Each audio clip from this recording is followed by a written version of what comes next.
Hello students, welcome to study केंद्र।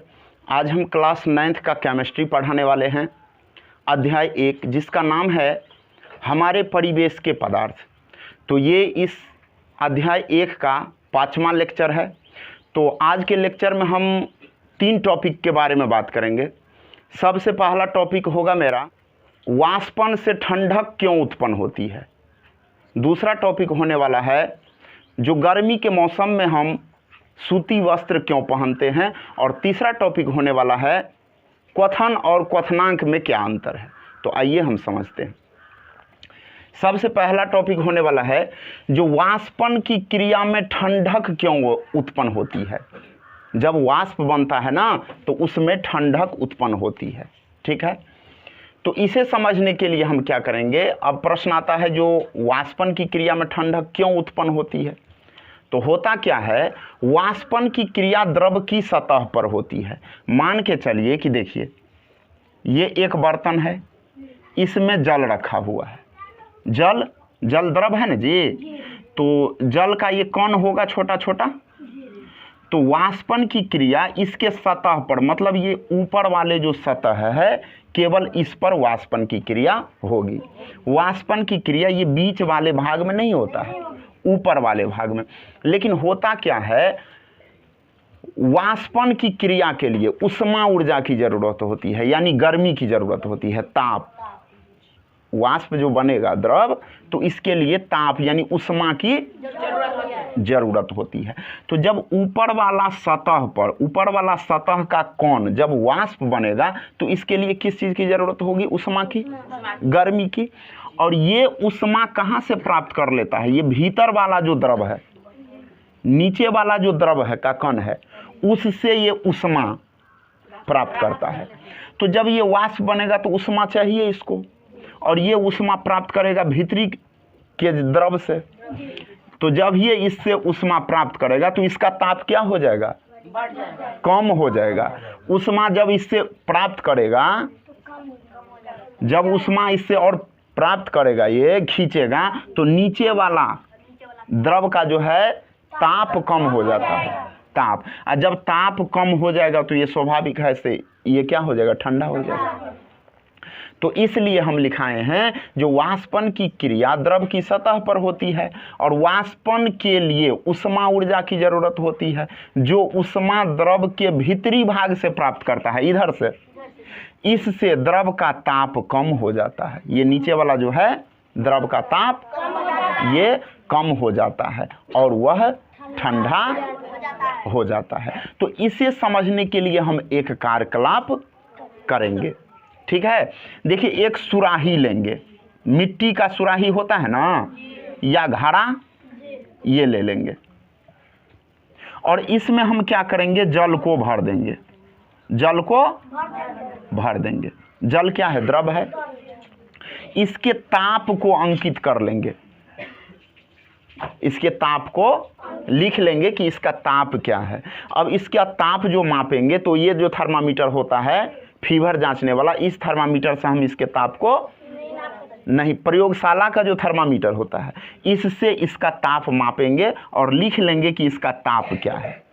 इसका जो ताप है उसको लिख लेंगे। अच्छा, और 2 घंटे बाद इस सुराही को हम ढक देंगे किसी चीज से, और 2 घंटे बाद हम चेक करते हैं फिर इसका ताप। तो हम देखते हैं पहले जितना ताप था इसका, अब उससे कम हो गया। पहले जितना ताप था, अब उससे कम हो गया। तो ये तो हम समझे कि 2 घंटे बाद ताप कम हो गया। अब देखना है कि ताप कम क्यों हुआ। तो देखिए, ध्यान से समझिएगा। होता क्या है, सुराही में, मिट्टी का सुराही है या घड़ा, तो इसमें छोटा छोटा छिद्र होता है, छोटा छोटा छेद होता है। जिस छेद से ये जल ये बाहर आ जाता है, इस घड़े के ऊपर, घड़ा में आप जल रखिएगा ना, तो इसके बाहर जो है ना, जल का कण दिखेगा आपको, जल आ जाता है बाहर। तो इस कण के द्वारा जल का कण इस बाहर में आ जाता है सुराही के ऊपर में। जब सुराही के ऊपर में जल आएगा, तो ये क्या होगा, वायु के संपर्क में आ जाएगा। जब ये वायु के संपर्क में आता है, तो ये वाष्प बनेगा। लेकिन मैं अभी बताया हूँ वाष्पन की क्रिया के लिए उष्मा ऊर्जा की ज़रूरत होती है, यानी गर्मी की ज़रूरत होती है, ताप की ज़रूरत होती है। तो ये उष्मा कहाँ से प्राप्त करेगा? भीतरी द्रव से। घड़ा में जो द्रव है पानी, उससे ये उष्मा प्राप्त करेगा, गर्मी को ये खींचेगा। लेकिन जब इसमें से गर्मी को खींच लेगा तो इसका ताप क्या होगा? इसका ताप कम हो जाएगा, जिसके कारण ये द्रव क्या हो जाएगा? ठंडा हो जाएगा। आई बात समझ में? तो हम ये समझे कि सुराही में छोटा छोटा छिद्र होता है, जिससे क्या होता है? द्रव के कण उसके सतह पर आ जाते हैं, सुराही के सतह पर, और ये जब वायु के संपर्क में आता है तो वाष्प बनता है, और वाष्प बनने के लिए उष्मा ऊर्जा की ज़रूरत होती है, जो उष्मा इस भीतरी सतह से, भीतरी के द्रव से प्राप्त करता है, इसलिए इसका ताप कम हो जाता है। आई बात समझ में? अच्छा, एक दूसरा कार्यकलाप कर सकते हैं। उंगली पर क्या करेंगे? थोड़ा पेट्रोल लगा लेंगे। पेट्रोल होता है ना गाड़ी में देने वाला, उस पेट्रोल को लगाएंगे। पेट्रोल लगाने के बाद तुम महसूस करोगे कि इस उंगली में ठंडक उत्पन्न हो रहा है, ठंडा महसूस होगा, ठंडक का एहसास होगा। क्या कारण है जो ठंडक का एहसास होता है? देखिए, जब इस पर हम पेट्रोल लगाते हैं तो पेट्रोल तो वाष्प बनेगा, जल्दी जल्दी वाष्प बनता है। जल से इसका क्वथनांक पेट्रोल का कम होता है, इसलिए ये जल्दी वाष्प बनेगा। तो जब ये वाष्प बनेगा तो वाष्पन की क्रिया के लिए किस चीज़ की ज़रूरत होती है? उष्मा ऊर्जा की, गर्मी की ज़रूरत होती है। और ये गर्मी कहाँ से प्राप्त करेगा? हमारी हथेली से। लेकिन जब ये हथेली से गर्मी को खींचेगा, वाष्प बनने के लिए गर्मी की ज़रूरत होगी, उष्मा की ज़रूरत होगी। लेकिन जब उष्मा हमारे हथेली से, उंगली से खींचेगा तो इसका ताप क्या होगा? उंगली का कम होगा। जब उंगली का ताप कम होगा तो ठंडक का एहसास होगा कि नहीं? तो बात तो समझ में आ गई कि वाष्पन की क्रिया में ठंडक क्यों उत्पन्न होती है, अभी बताए हैं। चलिए, दूसरा टॉपिक है हमारा, जो गर्मी के दिनों में हम सूती वस्त्र क्यों पहनते हैं, या सूती वस्त्र पहनना क्यों पसंद करते हैं। तो देखिए, गर्मी के मौसम में इसलिए हम सूती वस्त्र पहनते हैं कि सूती वस्त्र क्या होता है?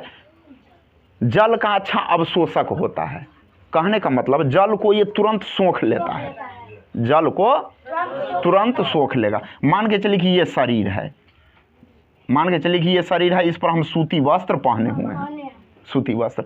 तो सूती वस्त्र क्या करता है? इसके गर्मी के मौसम है तो पसीना ज़्यादा निकलेगा, ये तो स्वाभाविक है। तो जब पसीना निकलता है तो सूती वस्त्र क्या करता है? उसे शीघ्र ही अवशोषित कर लेता है, सोख लेता है, और ये वायु के संपर्क में ला देता है, बाहर ये पसीना को ला देता है। लेकिन जब ये वायु के संपर्क में आएगा तो क्या होगा बताइए आप लोग? वाष्प बनेगा। बिल्कुल सही बात। तो लेकिन वाष्प जब बनेगा तो वाष्प बनने के लिए किस चीज़ की ज़रूरत होगी? उष्मा ऊर्जा की। और ये उष्मा यानी गर्मी की ज़रूरत होगी, उष्मा की, ताप की। तो ये उष्मा कहाँ से प्राप्त करेगा? शरीर से। लेकिन जब शरीर से उष्मा प्राप्त करेगा तो शरीर का ताप कम होगा, और जब कम होगा तो क्या होगा? हमें ठंडक का एहसास होगा। आप देखिएगा, गर्मी के मौसम में भी जब खूब पसीना निकलेगा, गर्मी तो लगेगा ही, जब खूब शरीर से पसीना निकलता है उस समय आप अपने शरीर को छुइएगा तो आपको ज़्यादा ठंडक का एहसास होगा कि हमारा शरीर बहुत शीतल है, पसीना खूब निकलेगा तब। लेकिन जिस समय आपके शरीर से पसीना नहीं निकलता है उस समय आप देखिएगा तो उतना ठंडक महसूस नहीं होगा। आपका शरीर ऐसा नहीं लगेगा कि हमारा शरीर बहुत शीतल है, बहुत ठंडा है। तो जितना ज़्यादा पसीना निकलेगा उतना आपको ठंडक का एहसास होगा गर्मी के मौसम में। ध्यान से समझिएगा, जब ये शरीर से पसीना निकलेगा तो वाष्प बनेगा, वाष्प बनने के लिए उष्मा ऊर्जा की ज़रूरत होगी, और जब उष्मा ऊर्जा की ज़रूरत होगी तो उष्मा हमारे शरीर से प्राप्त करेगा, हमारा शरीर का ताप कम हो जाएगा, इससे हमारा शरीर ठंडा हो जाता है। तो हम लिखाएं, सूती वस्त्र जल का अच्छा शोषक है, अतः यह शरीर के पसीने को आसानी से शोषित कर इसे वायु के संपर्क में ला देता है, और पसीना हमारे शरीर से उष्मा प्राप्त कर वाष्पित होता है, इससे हमें ठंडक का एहसास होता है। आइए अगले टॉपिक को हम देखते हैं। चलिए, तो अगला प्रश्न जो हमारा है, क्वथन और क्वथनांक में क्या अंतर है। तो साधारण सा शब्दों में आप लोगों को समझना है कि क्वथन क्या है। देखिए, जब हम द्रव को गर्म करते हैं तो ये क्या होता है, उबलता है। तो उबलने की क्रिया को क्वथन कहेंगे, उबलने की क्रिया को क्वथन कहेंगे। लेकिन ये उबलने का काम किसी निश्चित ताप पर होता है, ऐसा नहीं कि हर ताप पर ये उबलना शुरू कर देगा। एग्जाम्पल, अगर जल को हम उबालना चाहें तो इसको हमको 100 डिग्री सेल्सियस तक गर्म करना पड़ेगा, तब ही ये उबलेगा, है ना। तो वह ताप जिस पर द्रव उबलना प्रारंभ कर देता है उस ताप को क्वथनांक कहते हैं। आई बात समझ में? यानी क्वथन क्या है, एक काम है। क्यों? उबलने का काम हो रहा है। कहेगा कि क्वथन हो रहा है तो देखना है उबल रहा है कि नहीं उबल रहा है, बोलना है। अगर उबल रहा है द्रव तो बोलना हाँ क्वथन हो रहा है, अगर नहीं उबल रहा है तो क्वथन नहीं हो रहा है। लेकिन क्वथनांक क्या है, तो उसके लिए निश्चित ताप होता है, उसके लिए निश्चित ताप होता है। उसको जांच करके पता करना पड़ेगा कि इस द्रव का जो है क्वथनांक कितना है। जैसे जल का क्वथनांक क्या होता है, 100 डिग्री सेल्सियस, और दूसरे द्रव का जो क्वथनांक है इससे भिन्न होता है। आई बात समझ में? तो इसलिए जब किसी द्रव का वाष्प दाब वायुमंडलीय, ये एक पॉइंट्स है, इसको आप लोगों को ध्यान में रखना है। जब किसी द्रव का वाष्प दाब वायुमंडलीय दाब के बराबर हो जाता है तब वह द्रव उबलने लगता है। ध्यान से समझिएगा। अब वायुमंडलीय दाब क्या है, वायुमंडलीय दाब क्या है, इसको आप ध्यान से समझिएगा। देखिए, एक एग्जाम्पल के द्वारा मैं समझा रहा हूं। बाल्टी है ना, बाल्टी, एक बाल्टी हम ले लेते हैं और इसमें जल भर देंगे। क्या करेंगे?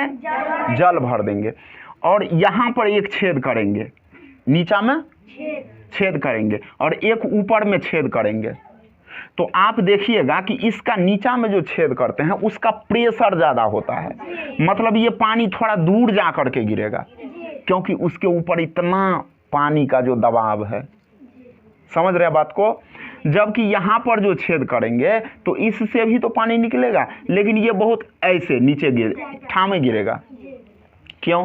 क्योंकि उसके ऊपर जो है द्रव का दबाव बहुत कम है। इसके ऊपर तो पानी कम है ना जी, यहाँ तक मान के चलिए पानी है तो इतना ही इसके ऊपर में है, लेकिन यहाँ पर पानी ज़्यादा हो जाता है, इसलिए इसका प्रेशर ज़्यादा होता है। करके देख लीजिएगा आप लोग। आई बात समझ में? नीचे में जो छेद होता है तो इसका प्रेशर, क्या कारण है? देखिए, यहाँ पर जो है पानी का दबाव ज़्यादा है क्योंकि इसके ऊपर कितना पानी है, देखिए बहुत ज़्यादा हो गया। तो इतने पानी का भार तो यहीं पर ना पड़ेगा। तो इसी प्रकार से होता क्या है, हम इस पृथ्वी पर भी वायु है, पृथ्वी वायु के आवरण से ढका हुआ है, घिरा हुआ है। तो हम क्या रहते हैं? वायु में रहते हैं। हम वायु में रहते हैं कि नहीं? मान के चलिए कि यहाँ पर हम है खड़े हैं, एक आदमी की बात कर रहा हूँ मैं, यहाँ पर हम खड़े हैं। अब इससे मान के चलिए इतना ऊपर, कुछ ऊपर तक तो वायु है, तो ऊपर में जो वायु है, यहाँ पर जो ये वायु है, तो हमारे ऊपर इस वायु का पूरा दाब है कि नहीं दाब है? हमारे ऊपर वायु, जिस प्रकार से इसमें हम समझाए हैं उसी प्रकार हम तो बता दिए हैं कि प्रत्येक पदार्थ में भार होती है, भार, इसलिए वायु में भी भार होती है, कुछ वजन होता है। तो हम जो यहाँ पर है तो हमारे ऊपर भी वायु का दाब है, हमारे ऊपर भी वायु का दाब, माने वायु हमको कुछ दबा रहा है। ठीक है? वायु का भी कुछ भार होता है जो हमको दबा। तो वायु का जो भार होता है ना, उसे ही हम क्या बोलते हैं? वायुमंडलीय दाब। उसे क्या बोलेंगे? वायुमंडलीय दाब, यानी वायु जो है दबा रहा है तो इसे हम वायुमंडलीय दाब कहेंगे। अब बात किया है इसमें, जो जब वायुमंडलीय दाब के बराबर हो जाता है क्या? द्रव का वाष्प दाब, तब ये उबलने लगता है। कहने का मतलब है, एक हम बर्तन लेंगे, इसमें पानी ले लेंगे, पानी को हम उबाल रहे हैं। अभी यहाँ पर देखिए, मैदानी भाग में जो है वायुमंडलीय दाब 1 होता है, वायुमंडलीय दाब 1 होता है, याद रखिएगा। तो वायुमंडल दाब मतलब वायु इस पर दबा रहा है, पानी को दबा रहा है, लेकिन पानी ऊपर की ओर नहीं उसको एक्सप्रेस कर रहा है। लेकिन जब हम इसको गर्म करते हैं तो वाष्प जो बनता है, तो वाष्प भी ऊपर की ओर जोर लगाने लगता है, क्योंकि वाष्प ऊपर की तरफ भागेगा कि नहीं भागेगा, भागेगा। तो वाष्प भी क्या करता है, ऊपर की तरफ जोर लगाता है। हम बताए हैं मैदानी भाग में वायुमंडलीय दाब कितना होता है, 1, यानी 100 डिग्री सेल्सियस तक इसको जब हम गर्म करते हैं तो वायुमंडलीय दाब के बराबर हो जाता है। मतलब जितना वायु नीचे से ऊपर से नीचे की ओर धकेल रहा है, उतना वाष्प दाब ये ऊपर नीचा से ऊपर की ओर धकेल रहा है, इसलिए ऐसे ऐसे होने लगता है। वायु आदि द्रव ऐसे ऐसे होने लगता है। समझ रहे हैं मेरी बात को, ध्यान से समझिएगा। वायु जितना ऊपर से दबा रहा है उतना ही वाष्प दाब ये द्रव नीचे से ऊपर की तरफ ठेल रहा है, धकेल रहा है ना, तो अब ये उबलने लगता है। तो मैदानी भाग में, अच्छा एक चीज बताइए, मैदानी भाग में द्रव का क्वथनांक कितना हो जाता है, 100 डिग्री सेल्सियस। अच्छा, जब हम और ऊपर जाएंगे तो वायुमंडलीय दाब कम होगा या ज्यादा होगा, दिमाग लगा के बोलिए आप लोग। कम होगा, क्योंकि ऊपर जाएंगे तो वायु का परत और छोटा हो जाएगा, वायु का परत और पतला हो जाएगा। जब पतला हो जाएगा तो वायु का दबाव और कम हो जाएगा। इसलिए पर्वत पर, एवरेस्ट के शिखर पर जाते हैं तो वहां पर जल का जो क्वथनांक है केवल 70 डिग्री सेल्सियस हो जाता है। मतलब जल को आप 70 डिग्री सेल्सियस तक गर्म कीजिएगा, उसी में द्रव क्या होगा, उबलने लगेगा। कहां पर, एवरेस्ट शिखर पर। क्यों, क्योंकि वहां पर वायुमंडलीय दाब क्या हो गया है, कम हो गया। एवरेस्ट शिखर ऊंचा है ना जी, तो जब ऊंचा होगा तो उसके ऊपर जो वायु का परत है वो कम होगा। अब वायु का परत कम होगा तो वायुमंडलीय दाब कम हो जाएगा, तो इसलिए क्वथनांक इसका कम में हो जाएगा, क्योंकि नीचा में तो वायुमंडल दाब ज़्यादा था, इसलिए उसको ज़्यादा धकेलना पड़ रहा था। ऊपर में वायुमंडलीय दाब कम हो गया तो अब इसको कम में धकेलना पड़ता है, उबलने लगता है। क्योंकि हम बताए हैं कि वायुमंडलीय दाब और वाष्प दाब बराबर हो जाता है। वायुमंडलीय दाब के बराबर हो जाएगा ना वाष्प दाब, तो अबे उबलेगा। तो वायुमंडल दाब ऊपर में कम है, तो इसलिए वाष्प दाब भी कम में लगाना पड़ता है इसको। आई बात समझ में। इसलिए एवरेस्ट शिखर पर खाना भी लेट से बनता है। तो हम यहाँ पर लिखाए हैं, जिस ताप पर द्रव उबलना प्रारंभ करता है उस ताप को उस द्रव का क्वथनांक कहते हैं, जबकि उबलने की प्रक्रिया क्वथन या उबलना कहलाती है। बिल्कुल सिंपल है। चलिए, द्रव का उबलना उसके संपूर्ण भाग में होता है। जब हम द्रव को उबालेंगे तो इसके संपूर्ण भाग में वो होता है। हम अभी बताए हैं कि वाष्पन की क्रिया केवल सतह पर होती है, जबकि उबलने की क्रिया इसके पूरे भाग में होगा। नीचे बीच में भी इसका बुलबुला बनेगा और बुलबुला ये ऊपर की तरफ भागेगा। तो उबलने की क्रिया जो है संपूर्ण भाग में होती है, लेकिन वाष्पन की क्रिया केवल सतह पर होती है। तो ये बात आप लोग ध्यान में रखिएगा। वायुमंडलीय दाब कम रहने पर द्रव का क्वथनांक भी कम हो जाता है। क्वथनांक, अब वायुमंडलीय दाब बढ़ेगा तो क्वथनांक भी बढ़ जाएगा। तो इसलिए एवरेस्ट शिखर पर जल का क्वथनांक कितना हो जाता है, 70 डिग्री सेल्सियस, और मैदानी भाग में 100 डिग्री सेल्सियस। चल देखिए, इस पॉइंट को भी ध्यान में रखना जरूरी है। द्रव में अशुद्धियों के उपस्थित रहने पर द्रव का क्वथनांक बढ़ जाता है। द्रव में मान के चलिए कि पानी द्रव है, जल द्रव है, इसमें अगर अशुद्धियां रहेगी तो क्वथनांक बढ़ जाएगा। जल का क्वथनांक कितना होता है, 100 डिग्री। अशुद्धियां मिल जाए तो क्वथनांक बढ़ जाएगा। एग्जाम्पल के लिए, जल में अगर आप नमक को मिला दीजिए, ठीक है, तो जल का क्वथनांक बढ़ जाएगा। मतलब 100 डिग्री सेल्सियस से ज़्यादा गर्म कीजिएगा तब जल उबलेगा। क्यों, क्योंकि इसमें अशुद्धियां मिल गई है। तो अब हम देखेंगे वाष्पन और क्वथन में अंतर।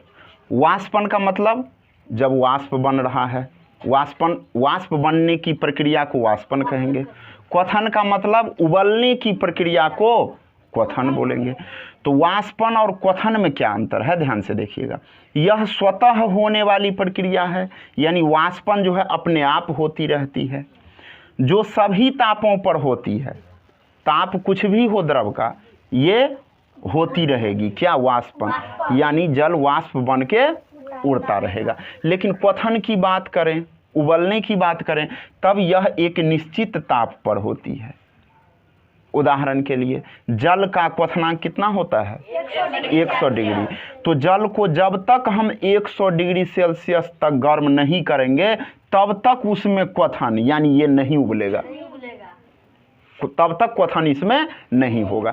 तो इसे उबालने के लिए निश्चित ताप की जरूरत होती है कि नहीं? वो निश्चित ताप कितना है? 100 डिग्री सेल्सियस। इसलिए कह रहा है कि यह एक निश्चित ताप पर होती है, लेकिन इसको निश्चित ताप की जरूरत नहीं है। 100 से कम भी है तो ये वाष्पन की प्रक्रिया होती रहती है। निश्चित ताप पर होती है जिसे हम द्रव का क्वथनांक भी कहते हैं, है ना। जैसे जल का क्वथनांक कितना है? 100 डिग्री सेल्सियस। क्लियर? यह द्रव की ऊपरी सतह पर होती है। अगर द्रव है, जल है ना, तो जल के केवल ऊपरी सतह पर ही वाष्पन होता है, बीच से वाष्पन नहीं होता है ना। वाष्पित होते होते होते एक बार क्या होता है, पूरे द्रव समाप्त हो जाता है। तो यह द्रव की ऊपरी सतह पर होती है, लेकिन यह संपूर्ण द्रव में होता। उबलने की क्रिया, जब हम इसको उबालेंगे तो ये पूरे द्रव में होगा। नीचा में बुलबुला बनेगा, ये ऊपर तक जाएगा, ये पूरे द्रव में होगा, जबकि वाष्पन की क्रिया केवल ऊपरी सतह पर। क्लियर? इसमें ठंडक उत्पन्न होती है। अभी हम बताए हैं वाष्पन की क्रिया में ठंडक उत्पन्न होती है, ठंडक का एहसास होता है, जबकि क्वथन की क्रिया में ठंडक उत्पन्न नहीं होती है। आई बात समझ में?